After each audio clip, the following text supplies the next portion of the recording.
Bus ഓടിച്ചത് യദു തന്നെ എന്നുള്ള വിവരങ്ങളാണ് ലഭിച്ചത്. യദുവിനെതിരായ റോഷനയുടെ പരാതി ജൂൺ 19-ന് ബസ് ഓടിച്ചത് യദു എന്നുള്ള സ്ഥിരീകരണം ലഭിച്ചിരിക്കുന്നു. ഡിപ്പോയിലെ ഷെഡ്യൂൾ വിവരങ്ങൾ കൈരളി ന്യൂസിന് ലഭിച്ചിരിക്കുന്നു. ജൂൺ 18-ന് തിരുവനന്തപുരം ഡിപ്പോയിൽ നിന്നും വഴിക്കടവിലേക്ക് യാത്ര തിരിച്ചു.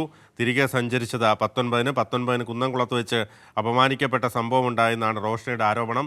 റോഷനയുടെ ആരോപണത്തിന് പിന്നാലെ സോഷ്യൽ മീഡിയയിലടക്കം അല്ലെങ്കിൽ മാധ്യമങ്ങളടക്കം യദു അല്ല ഓടിച്ചതെന്ന തരത്തിൽ വലിയ ക്യാമ്പയിൻ തന്നെ നടന്നിരുന്നു. അതെല്ലാം പൊളിയുന്ന KSRTCയുടെ ഷെഡ്യൂളാണ് ഈ KSRTCയുടെ ആ ദിവസത്തെ ഷെഡ്യൂൾ ഉൾപ്പെടെയാണ് ഇപ്പോൾ ഈ വാർത്ത റിപ്പോർട്ട് ചെയ്യുന്നത്. ഷീജ ഉണ്ടെന്ന് കരുതുന്നു. ഷീജ, ഇനി KSRTCയുടെ ആഭ്യന്തര അന്വേഷണം തുടങ്ങിയിട്ടുണ്ട്. മറ്റ് വിശദാംശങ്ങൾ എന്തൊക്കെയാണ്?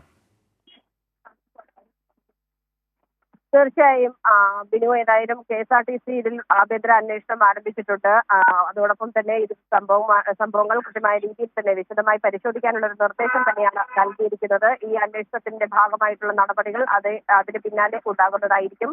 ഏതായാലും ഈ സംഭവത്തിൽ ഈ റോഷയുടെ പരാതിയുമായി ബന്ധപ്പെട്ട് വാഹനം ഓടിച്ചത് യദു എന്നുള്ള ഒരു ഔദ്യോഗിക സ്ഥിരീകരണം വന്ന സാഹചര്യത്തിൽ യദു പറഞ്ഞ കാര്യങ്ങൾ നിലനിൽക്കുന്നതല്ല എന്നുള്ളത് കൂടി വ്യക്തമാകുന്നു.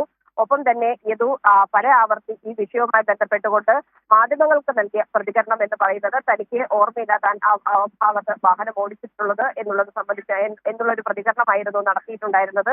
ഏതായാലും ഈ വിഷയത്തിൽ യദുവിന്റെ വാദങ്ങൾ പൂർണ്ണമായും പൊളിയുന്നു. റോഷന് പറഞ്ഞ കാര്യങ്ങൾ ശരിയാണ്. അതോടൊപ്പം തന്നെ മേയറുടെ ആ വിഷയവുമായി ബന്ധപ്പെട്ടുകൊണ്ടും ആ വിഷയത്തിലും മേയറുടെ ഭാഗത്ത് തന്നെയാണ് ശരിയുണ്ടായിരുന്നത് എന്നുള്ള കാര്യങ്ങൾ തന്നെയാണ് ഇപ്പോൾ വ്യക്തമാകുന്നത്.